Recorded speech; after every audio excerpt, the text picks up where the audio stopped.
So guys अब हम लोग देखते हैं प्रोसेस ऑफ इलेक्शन कमीशन। तो क्या क्या प्रोसेस है इलेक्शन कमीशन के। यहाँ पर हम लोग जब इलेक्शन कमीशन का प्रोसेस देख रहे हैं एज वेल एज ये प्रोसेस ऑफ इलेक्शन भी है, ठीक है।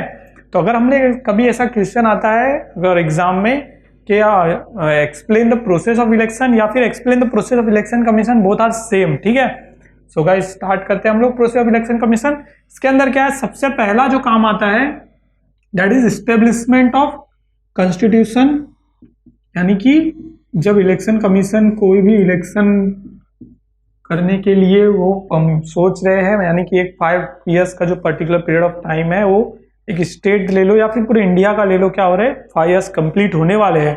तो कंप्लीट होने के पहले ही क्या करना है, इलेक्शन करके हमें कंप्लीट करना होता है कि इलेक्शन करके हमें वहां पे नेक्स्ट गवर्नमेंट जो किसकी बनेगी अकॉर्डिंग टू सीट हमें कंप्लीट कर देना है पूरा प्रोसेस, ताकि 5 साल कंप्लीट होने के बाद तुरंत नेक्स्ट गवर्नमेंट वहां पर स्टेब्लिश हो जाए। तो ऐसे में सबसे पहला वर्क जो इलेक्शन कमीशन का क्या होता है वो है एस्टेब्लिशमेंट ऑफ कॉन्स्टिट्यूशन कंस्टिट्यूएंसीज, यानी कि प्लेसेस को है स्टेब्लिश करना है।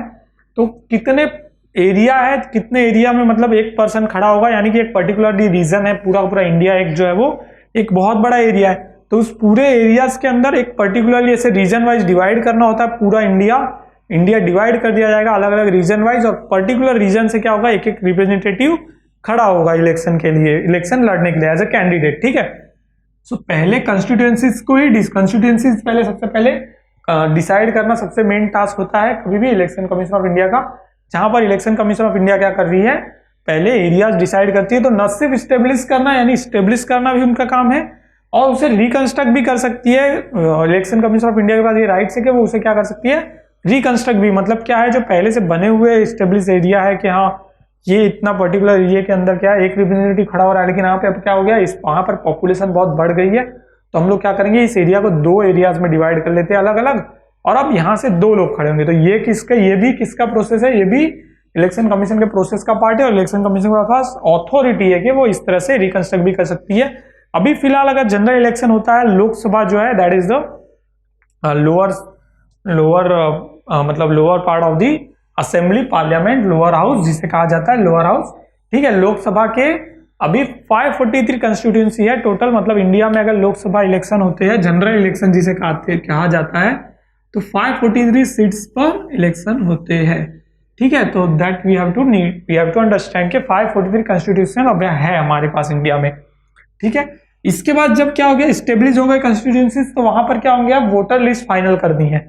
तो सेकंड प्रोसेस का जो इलेक्शन का भी प्रोसेस का है या फिर प्रोसेस ऑफ इलेक्शन कमीशन में सेकंड पार्ट जो होता है very important, that is finalising of voters list. Voters list जो है, वोटर्स में क्या होते हैं एवरी ईयर्स एवरी टाइम क्या होते हैं, वोटर्स में नए नए नाम एड ऑन होते जाते हैं। तो उन सारे नाम को क्या है फाइनलाइज करना होता है। तो एक पर्टिकुलर पीरियड आ जाता है, एक पर्टिकुलर टाइम आ जाता है, इसके बाद क्या करना होता है, इलेक्शन कमीशन को स्टॉप करना होता है कि नहीं अब हम लोग यहां से इसके आगे वोटर्स के न्यू नाम ऐड नहीं करेंगे for till the election complete. जब तक इलेक्शन हो नहीं जाता तब तक अभी नए नाम ऐड नहीं होंगे। तो नए नाम ऐड नहीं होंगे तो हम लोग फाइनल कर सकते हैं ना कि हाँ इस एरिया में इतने वोटर्स है, इस एरिया में इतने वोटर्स है। सो ये फाइनलाइजिंग ऑफ वोटर्स लिस्ट ये भी किसका काम है, ये भी इलेक्शन कमीशन का काम है। और ये इलेक्शन प्रोसेस जो है उसका सेकंड पार्ट है कि कंस्टिट्यूएंसीज फाइनल होने के बाद हम लोग वोटर्स लिस्ट फाइनलाइज करते हैं। वोटर्स लिस्ट जब फाइनल हो जाती है तब इलेक्शन कमीशन क्या करता है, नॉमिनेशन लेता है फॉर कैंडिडेट्स, यानी कि कंस्टिट्यूएंसीज फाइनल हो गई, वोटर लिस्ट फाइनल हो गई। वोटर लिस्ट फाइनल होने के बाद अब हमें फाइनलाइज करने के किस कंस्टिट्यूएंसी से एक पर्टिकुलर पीरियड ऑफ टाइम दे दिया जाता है कि 16 तारीख तक क्या है, जो भी पर्सन चाहता है इलेक्शन लड़ना वो अपने नॉमिनेशंस भरे।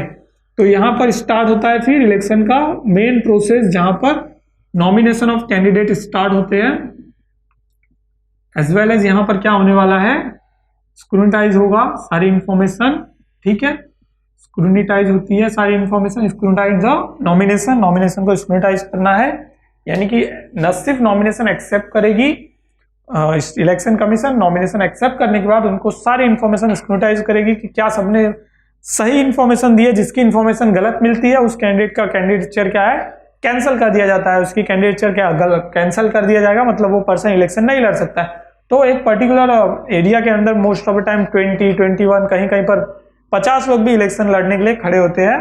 तो उनमें से क्या होता है, जब स्क्रूटिनाइज होने के बाद जो फाइनली जितने कैंडिडेट बचते हैं they are the final candidate for the election के लिए एलिजिबल कैंडिडेट उस पर्टिकुलर कंस्टिट्यूएंसी में। इस तरह से सारे कंस्टिट्यूएंसीज के नॉमिनेशन लिए जाते हैं कैंडिडेट के और उसको फाइनलाइज किया जाता है। उसके बाद आता है फोर्थ वन, जहां पर क्या होता है कि इतने सब होने के बाद क्या होते हैं, इलेक्शन कैंपेन चलाए जाते हैं। सो गाइस, कैंपेन न सिर्फ इलेक्शन कमीशन ऑफ इंडिया चलाता है, इलेक्शन कमीशन ऑफ इंडिया क्या करता है, इलेक्शन को प्रमोट करने के लिए कैंपेन चलाता है, और अलग अलग पॉलिटिकल पार्टीज को भी अथॉरिटी होती है यहाँ पर कि वो भी अपना अपना पर्टिकुलर कैंपेन चलाए, जहां पर वो भी वोटर्स को वोट करने के लिए प्रमोट करे। न सिर्फ वोटर को वोट करने के लिए प्रमोट करे, बल्कि यहाँ पर क्या होता है, वो अपनी पार्टीज को प्रमोट करते हैं और वोटर्स को बताते हैं कि हमारी पार्टी है, इन्होंने इतने सालों में ये काम किया है, आप हमारी पार्टी को वोट दीजिए। सो नॉट ओनली वो क्या कर रहे हैं, प्रमोट कर रहे हैं वोटर्स को वोट डालने के लिए, बट ऑल्सो प्रमोट कर रहे हैं वोटर्स को उनकी पार्टी के लिए वोट करने के लिए। तो इलेक्शन कैंपेन्स होते हैं जिनके एक पर्टिकुलर एरिया होता है, जिनका एक पर्टिकुलर मतलब रिस्ट्रिक्शंस बेस्ड वो होता है, जहां पर सारी चीजें क्या होती है, इलेक्शन कमीशन जो है वो मॉनिटर करते रहता है कि कहीं पर इलेक्शन कैंपेन में भी कहीं कोई गड़बड़ ना हो, क्योंकि यहाँ पर भी इलेक्शन कैंपेन में भी बहुत सारे गलत गलत चीजें होती है। तो सारी चीजें मॉनिटर करते हैं इलेक्शन कमीशन। तो ये इसके प्रोसेस का पार्ट हो गया, that is also process of election, that is also process of election commission, दोनों का प्रोसेस है। इसके बाद जब इलेक्शन कैंपेन एंड होते हैं बिफोर 60 आवर्स, समथिंग 60 नहीं 36 आवर्स, ठीक है, 24 आवर्स जो होते हैं वो एक दिन, तो बिफोर 36 आवर्स क्या होते हैं, इलेक्शन के बिफोर 36 आवर इलेक्शन कैंपेन को स्टॉप कर दिया जाता है और आचार संहिता लग जाती है सब जगह और एक्चुअल वोटिंग होती है उसके बाद। सो ये भी प्रोसेस इलेक्शन कमीशन के प्रोसेस का पार्ट है। इलेक्शन का प्रोसेस है कि सबसे पहले कंस्टिट्यूएंसी फाइनल हुई, वोटर लिस्ट फाइनल हुई, उसके बाद कैंडिडेट फाइनल हुए, कैंडिडेट फाइनल होने के बाद इलेक्शन कैंपेन चले, सब लोगों ने अपने अपने लिए वोट मांग लिए। फाइनली एक दिन आता है जहां पर वोटिंग होती है, अलग अलग जगह पर डेट फाइनल हो जाती है, जो डेट एंड सब कुछ शेड्यूल करने का, टाइम टेबल शेड्यूल करने का काम है ना इलेक्शन कमीशन का। तो according to schedule, according to the programme actual voting होती है। एक्चुअल वोटिंग में क्या होते हैं, वोटर्स जो है अपना एक particular Spain period of time होता है, जहां पर मॉर्निंग 7 टू इवनिंग 7, अलग अलग जगह पर अलग अलग टाइम होता है, कहीं पर मॉर्निंग 7 टू इवनिंग 5 होता है, कहीं कहीं पर मॉर्निंग 7 टू इवनिंग 4 तक भी होता है। सो अलग अलग एरियाज के हिसाब से, वोटर्स के हिसाब से क्या होता है, एक्चुअल वोटिंग होती है और वोटिंग टाइम डिसाइड होता है। उसके बाद एक्चुअल वोटिंग होने के बाद क्या होगा, काउंटिंग ऑफ वोट, यानी एक पर्टिकुलर डे फिक्स होता है जिस दिन क्या होती है, इलेक्शन कमीशन ऑफ इंडिया अलग अलग कॉन्स्टिट्यूशन के अलग अलग एरियाज डिसाइडेड होते हैं जहां पर वोटिंग के काउंट्स होते हैं, वोट के काउंटिंग्स होते हैं, और उन काउंटिंग को ट्रू एंड फेयर वे में देखने के लिए इलेक्शन कमीशन क्या करता है, उसे पूरी तरह से कंट्रोल करते रहता है, एक्चुअल वोटिंग को भी और उसके बाद काउंटिंग ऑफ वोट को भी इलेक्शन कमीशन क्या करता है, पूरी तरह से कंट्रोल करता है। तो वो काउंटिंग होते हैं वोट्स के काउंटिंग होने के बाद पता चल जाता है कि कौन जीत गया कौन हार गया। सो काउंटिंग के बाद क्या होगा, इसके बाद रिजल्ट्स ऑफ इलेक्शन, राइट।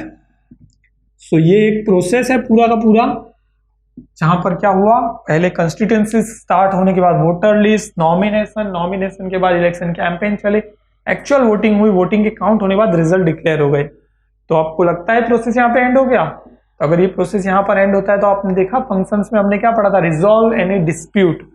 तो रिजल्ट डिक्लेयर होने के बाद भी क्या हो सकता है, डिस्प्यूट हो सकते हैं। तो मैंने आपको बताया था 3 स्टेज में इलेक्शन है, तो प्री स्टेज, फिर एक्चुअल टाइम, जहां पर उसके बाद पोस्ट स्टेज, पोस्ट इलेक्शन भी क्या है, कुछ चीजें होती है जिन्हें फाइनलाइज करना होता है। तो रिजल्ट आने के बाद अगर किसी तरह की कोई डिस्प्यूट है, एक particular period of time election commission of India देता है और उस पर्टिकुलर पीरियड ऑफ टाइम में जिससे भी ऑब्जेक्शन करना है वो ऑब्जेक्शन कर सकता है, और उस ऑब्जेक्शन को हैंडल करना और उनकी जो डिस्प्यूट है उसे रिजॉल्व करना, that is also part of process of election commission and process of election. So resolve of dispute regarding election, कोई भी डिस्प्यूट है उसे रिजॉल्व करना, रिजॉल्व ऑफ डिस्प्यूट्स। अब वो डिस्प्यूट वोटिंग से रिलेटेड हो सकता है, वो डिस्प्यूट इलेक्शन से रिलेटेड हो सकता है। तो अकॉर्डिंगली हैंडल करने के लिए इलेक्शन कमीशन के पास क्या है, अथॉरिटी है। न सिर्फ उनके पास अथॉरिटी बट उनके पास गाइडलाइंस होती है। उन गाइडलाइंस के अकॉर्डिंगली अगर वोटिंग में ज्यादा गड़बड़ हुई है तो उस पर्टिकुलर एरिया में या तो डबल इलेक्शन हो सकता है, अगर वोटिंग में नहीं काउंटिंग में गड़बड़ है तो काउंटिंग वापस से रिकाउंटिंग हो सकती है। वो सारी चीजें जो उनके प्रोसीजर है, so that they will follow. So उसके अकॉर्डिंगली फॉलो करने के बाद ये डिस्प्यूट जो है रिजॉल्व होती है और इसके साथ ही इस इलेक्शन का पूरा प्रोसेस कंप्लीट होता है। सो रिजल्ट नहीं, रिजल्ट के बाद डिस्प्यूट को रिजॉल्व होने के बाद क्या होता है, इलेक्शन का पूरा प्रोसेस जो कि 8 स्टेजेस में है, ये पूरा कंप्लीट होता है। 1 2 3 4, तो कंस्टिट्यूएंसीज, फिर वोटर्स लिस्ट, वोटर लिस्ट के बाद नॉमिनेशन ऑफ कैंडिडेट की इंफॉर्मेशन चेक, ये पूरा थर्ड स्टेज है। Election campaign, actual voting, counting of vote, results of votes and results के बाद रिजॉल्व ऑफ डिस्प्यूट। इस तरह से क्या होता है, पूरा का पूरा ये प्रोसेस है जो कंप्लीट होता है, प्रोसेस ऑफ इलेक्शन कमीशन। और अगर प्रोसेस ऑफ इलेक्शन भी आता है so that is actual process of election. ठीक है, अब गाइस कुछ इंपॉर्टेंट इंफॉर्मेशन जो हमें बुक में दी गई है, उसमें बताया गया कि साम शरण Negi was the first Indian voter. तो इंडिया में जब पहली बार इलेक्शन हुआ था, जो मैंने आपको बताया 1951-52 में हुआ था। सो 1951 में 25 अक्टूबर 1951, ठीक है, 25 अक्टूबर 1951 को पहली बार सब इंडिया में अगर किसी ने वोट डाला था, सो द पर्सन इज साम शरण नेगी, जिसने हिमाचल प्रदेश में लोकसभा इलेक्शन की सबसे पहला वोट डाला था। सो गाइस इस इंफॉर्मेशन से ये भी प्रूव हो जाता है कि 1950 में जब इंडिया में कॉन्स्टिट्यूशन को एडॉप्ट किया गया, उसके बाद इलेक्शन कमीशन बनाया गया। तो इलेक्शन कमीशन के बाद जो पहली वोटिंग हुई वो अक्टूबर 1951 से स्टार्ट हुई एंड 1952 फरवरी मार्च तक चली, जिसके अंदर सबसे पहला वोट यानी इंडिया के सबसे फर्स्ट वोटर कौन है, साम शरण नेगी है। वो इंफॉर्मेशन हमें दी गई है। So that we have to know के इस तरह की कुछ चीजें हमें एडिशनली पता होनी चाहिए। So that okay, so let's move on to the another good topic, that is code of conduct. So guys what is code of conduct? ठीक है, अभी तक हमने देखा इलेक्शन कमीशन ने अपना काम किया, इलेक्शन कमीशन की फंक्शंस क्या है और उसका प्रोसेस क्या है, ये हमने देख लिया। अब हमें देखना है code of conduct. So code of conduct जो है वो दैट इज डिसिप्लिनरी पार्ट होता है। किसी भी ऑर्गेनाइजेशन को देख ले हम लोग, स्कूल तो देख ले, जहां पर क्या होते हैं कुछ कोड ऑफ कंडक्ट होते हैं जिन्हें फॉलो किया जाए तो क्या होगा, स्मूथ फ्लो होगा, हर चीज अच्छे से होगा। So to ensure the free and fair election in India, Election commission of India has decided some measures. ठीक है, उसने कुछ मेजर्स लिए, उसने कुछ चीजें की होती है कि फ्री और फेयर इलेक्शन इन पूरे कंट्री में हो।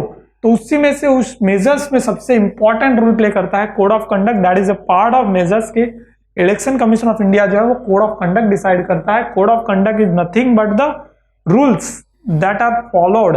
रूल्स बनाए जाते हैं इलेक्शन से related that are followed by not only government, not only candidate, not only a political party but also the voters, जो वोटिंग करने वाले हैं वो भी।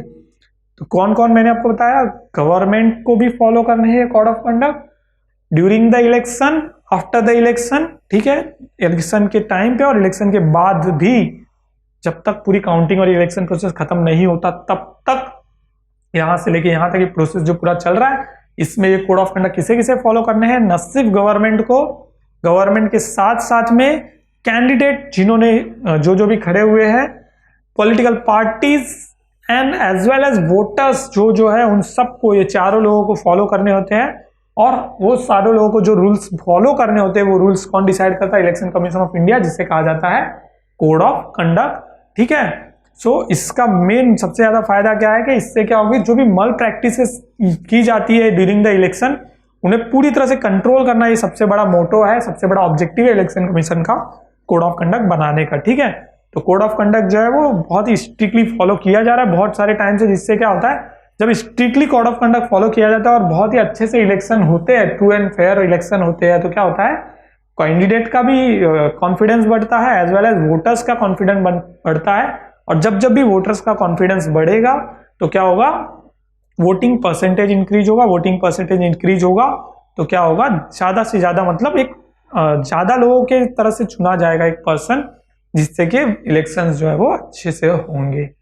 ठीक है, अब हम लोग कुछ इंपॉर्टेंट एडिशनल टॉपिक है जिसमें कि चैलेंजेस क्या क्या इंडिया में फेस किए जा रहे हैं और रिफॉर्म्स क्या क्या वो देखते हैं। ठीक है,